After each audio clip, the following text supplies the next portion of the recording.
Hi, my name is Marva Bennett, and I am president of Manor Toastmasters, a member of the Manor Chamber of Commerce, a resident of Manor, and also a realtor with REMAX Posh Properties. And I am so excited about having the Honorable Larry Wallace, Mayor of the City of Manor, only 14 miles from downtown Austin, as my guest this afternoon.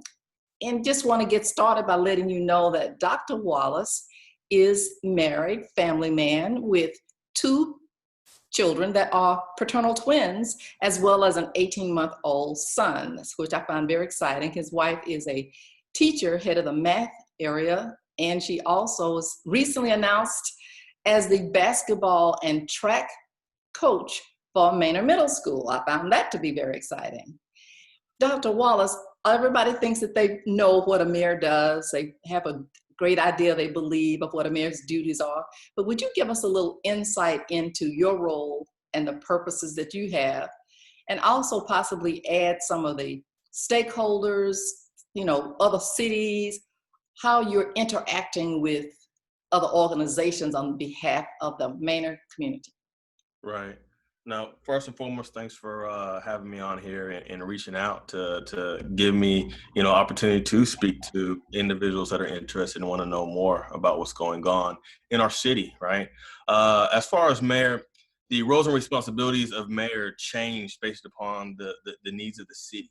And a lot of what the mayor can and can't do is based off of the charter. Like any other organization, it has its Articles of Confederation, or it has, the paperwork that's filed with the state to create a business, and then from there you create the bylaws and the constitutions. And it's the same way with the city. It's like another business, and it's operated off of its charter. And so you have things as far as a mayor council type of a concept where you see in bigger cities like New York, where the mayor is kind of like the president. When they come in, they can change all the leaderships and all the different departments and so forth. They run everything of what we see here in Manor, the city manager do, right? And then you have these council city managers where the council creates all the new laws and ordinances and policies, but the city manager really runs things. And when you have this council manager, which the city of Manor is, then there's this another kind of cubbyhole piece where it says, do you now permit the mayor to just be ceremonial, which is hold city council meetings, signs off on documents as the senior elected person, and those other things you see in the city, which it has really been the smaller hometown feel of the city, and where you see in towns and villages, right, where everything's really run and led by City Hall, and the council members are more of this kind of out engaging with the community. And then you have this, now do you start having the mayor with more of a executive role? And that's probably where I kind of fit more in right now, what I've been doing prior to the pandemic, and really currently now with the pandemic, is taking on more of an executive role than the ceremonial role that we have been used to here within the city of Manor. And that executive role is more falling in line with the order of precedence and governance that you usually learn in social justice. And that is basically serving as the representative for the whole city, all populations, all entities, all organizations, meaning school district, charter schools, everything, and going out and advocating for resources. So kind of being the artistic negotiator for everybody, and also understanding that through the order of precedence by the United States of America of being within the top 5 of authorities within the state that can really go out and advocate on behalf of a city, unlike a mayor pro tem, unlike a regular council member, and unlike the city manager or city hall members, and even unlike our school board trustees and presidents and vice presidents. The mayor is really that nucleus of negotiating for the whole city. That is artfully said and paints a really great picture. Now, I know post-pandemic, since we've had COVID-19, I've seen several things where you have been in your negotiating role on behalf of the community. You might want to share while you interact with, whether it be the governor's information coming in on COVID or the county, and getting resources for Manor. Right. So what we've seen right now with the pandemic, and even as I'm talking with the other 22 mayors within Travis County, which excludes the city of Austin for some of these equality aspects. Because City of Austin is so big, it gets its own individual types of resources and advocation. And what you see now is more of the actual order of governance taking place. And so it's going from the president down to the governor, down to the county judges and the mayors, right? You're seeing even with the governor not having time to enact the legislation to meet because it's going to slow down decision making. So he's empowered through the state code of 418 emergency management to really serve as the executive head. Same thing here with us in Manor is once, I signed the local disaster declaration, that really made my role more of an executive role and being able to do certain things without having to kind of, if you want to say in a business sense, having to go through the red tape of checks and balances and getting everybody in consensus when the decisions need to be made immediately. And so with that, there's a lot more conversating going on across the different mayors for equality, equity across the board in certain areas. I'm taking on more of a role that most of the community probably doesn't see, where Manor is really trying to, and I'm trying to use Manor because we're in the middle of the Eastern Crescent, and how we develop and how we advocate for things has an effect on the whole Eastern Crescent or the more underserved, underrepresented population of Travis County. So I'm doing a lot more engaging with the Black Chamber of Commerce, the Austin Area Urban League, fellow members on council and other organizations, advocating more, not just for the city of Manor, but for the Eastern Crescent, for equality, for resources, for support, whether it's coming in through small business loans, whether it's coming in with utility assistance and help. So advocating for Manor, but also understanding our role as a city and as elected leaders here to make sure everybody around us too is taken care of. So you see that going on. And then to close it up is having weekly calls with the governor, the White House conference calls that go on, the Bloomberg leadership calls, which over about 200 mayors are on that one, and we're talking, and just the regular phone calls, emails that go on throughout the night. I know that your background includes very proudly being a veteran. My father was a Marine, therefore I really want to say thank you for your service. Appreciate And it. I hear you talk about executive, but I also hear strategy and I hear tactics, and I'm knowing, and I want to hear you comment on some of your military background, kind of helping on this war on COVID and dealing with the stakeholders. I don't usually talk too much about military experiences because I know a lot of times you don't want to harp on where you came from and that you're making a lot of your decisions now based upon past, and you're looking more for trends. What are the trends from my past experiences? So something doesn't feel right? The warm and fuzzy button, right? Because there's a lot that's going on that we have no experience with. There's a lot within the emergency policies that are only for chemical, biological, and terrorism. Nothing for this current situation right now. So a lot of us are going off of prior experience. So I've been a drill sergeant where I've had to train citizens to become soldiers and prepare them to do things in unforeseen circumstances, not knowing if they're going to deploy or not, right? So that piece of developing people when they may not fully understand why, right? Trying to break certain things down so they understand, even though you're used to doing it this way, you may have to do it a different way to be able to get the same results. Not always looking for presidents. Sometimes you have to be the progenitor of new presidents. When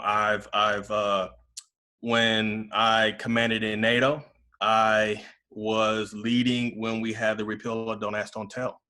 and having to do the training across my soldiers across 3 different NATO organizations. You know, I had 3-star that I supported, 6 colonels, different countries, they're on different times, different holidays, different resources, and having to give individual attention and find out what their unique areas are of support and demand, but also what I needed across my whole organization, and figuring out and saying, if I can fix this one at one location, that can potentially be used to make things better at 3 other locations. So which one, if I fix, is going to have a greater ripple effect across the whole organization? So looking at that too, when we're talking about usage of money, usage of funds, what's the best way we can stretch that dollar? Instead of just giving it to one person, how can we create a program, and that reputation, the resources, the connecting, hopefully can make that $1 multiply into $3 or $4, right? Same thing as when I was in NATO, they give us money per person to do family fun and health and wellness events. My individuals work with NATO organizations where I can't spend those money on anybody outside of NATO. So I had to find ways, systems that were within the black and white and sometimes gray area to use those funds, but in a way that it didn't separate my individuals that were working with other organizations, where NATO is all about building a relationship, right? So how do I do that here? How do I take care of, for example, the African-American population, but also the Hispanic population, plus the Caucasian population, the elderly population, and being able to say, since we don't have data, but we know what trends are, how do you diplomatically and how do you strategically support certain populations or identify certain organizations and say, I need you to focus on this population because I can't do it formally from my position, because it would be disrespectful when I'm supposed to take care of everybody across the board. And then I'll say lastly, when I was with special operations, I was responsible for creating the tracking pipeline for the first females going into formerly male-only combat roles as aviators. And again, tracking and having to say why you're obtaining and requesting certain information that most people can consider to be biased or used to a negative disadvantage of why something shouldn't occur. But also saying, I need that information to also show and reflect, kind of like Google Analytics, when you're doing your business, right? Yeah. I need the data. And you hope that the data is not going to be skewed and used negatively, but used to find out where the best efforts can be given, and then to use that data and justify it to Travis County, justify it to other cities, justify, collaboratively to the state that certain efforts are wasteful, while waste management, Lean Six Sigma, while others are maximizing. Let me piggyback on something you said about trending and about fund appropriations in a way. Talk about the value and the benefit to the Manor area citizens of filling out their Census 2020. Well, so I can harp on that one all day. And I think talking about the census is a very clear distinction here of proper messaging. Because a lot of people say fill out the census because it matters, or because it's your duty, or it's your obligation, right? That falls on a lot of people's deaf ears because it's not meaningful to me as an individual. You gotta always think about the so what. So here's the so what I usually say. Every 10 years, that census, the numbers, the data that is used from there restructures districts, lines, territories. How does that matter? That determines whether or not one district can overpower voting in certain states to try to keep that equality within the different districts, right? So if I'm undercounting in, say, the city of Austin, one council member can go from having equal number of citizen representations across the 10 different districts to maybe having 3 districts that pretty much have most of the city of Austin. So those 3 council members at any given time for the next decade will always have the majority vote and say so, because they have the majority influence of the whole city. Also, you're also talking about for a business. If I'm looking at a business, I'm looking at what my population is, what my numbers are. I can't advocate for something if I do not have data telling me specifically what is needed. And what is needed is always based off of demographics, income, education. Those things are all things that are tracked within the census. So we can't say HBCUs need more money because we have more African Americans that are not getting education, or that ESL, English as second language, we need more funding for that because we have more people that are ESL. If we don't have the numbers to back it up, and then what they're going to turn around at legislation and say is, well, I know what your numbers are telling me, but I'm looking at census data, and census data doesn't say that. So if we don't always show up and do what we need to do, unfortunately, you have to look at it from a pessimistic viewpoint. Anything you don't do gives them a chance to say, well, this data says something different. So you're basically shooting your own self in the foot anytime you're actually pleading for something or asking for something when you don't make yourself heard. Well, it sounds like it would be a great contribution for all the business leaders and the community leaders to also encourage from their platforms, getting their constituents, getting the people they engage with to feel good about why they should work on filling out their census.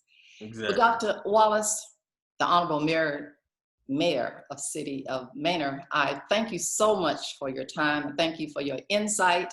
I thank you for how you represented us all. Is there any final closing comment you'd like to make before we end the interview? I would like to probably just say one is, we're still doing the census. Dates have been pushed to the right a little bit as far as going out house to house for those that have not filled out the census online. I would just ask that everybody does their part as best as they can to fill out your census online so we have less people going out in the community knocking on people's doors. This year, we have a great turnout, higher than the regular state level and already 10% higher than last decade. But can we do our part to make sure we have less people having to go out there and knock on door to door? This year, we have a charter committee that's meeting monthly to actually present some things to council so council can hopefully put on the ballot this year to make some changes in the charter so that the city can be able to do things more contemporary to the needs right now. Some of those will probably look like term recommendations for term changes, recommendations to add a couple additional committees that we haven't had, such as the Emergency Management Committee, a Community Collaborative Committee, and a Economic Development Committee.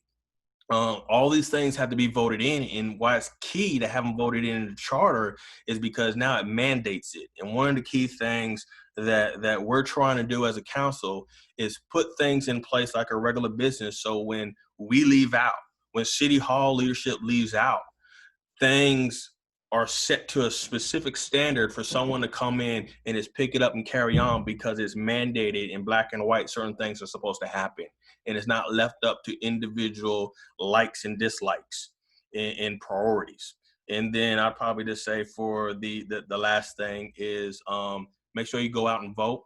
It's very crucial, but make sure when you vote that you're looking at what people are actually doing. This is probably one of the rarest times in the last decade when you really get to see across the board how people operate in the worst, most difficult situation. You can have a face on and operate a certain way when things are going good, but you find out what somebody's really about when they're up against the wall. And there's a lot of people that are up against the wall. There's a lot of candidates that were out before this pandemic that you're not seeing. So keep those things in mind. Thank you so much, Mayor Wallace. We really appreciate your time, and thank you, and look forward to all the great things, and you're continuing to build a legacy for the city of Manor and for the Crescent. You're not just, selfishly thinking about just one spot on the map, which is admirable. Appreciate it. Hope you have a great year. Bye-bye. You too. Have a good one.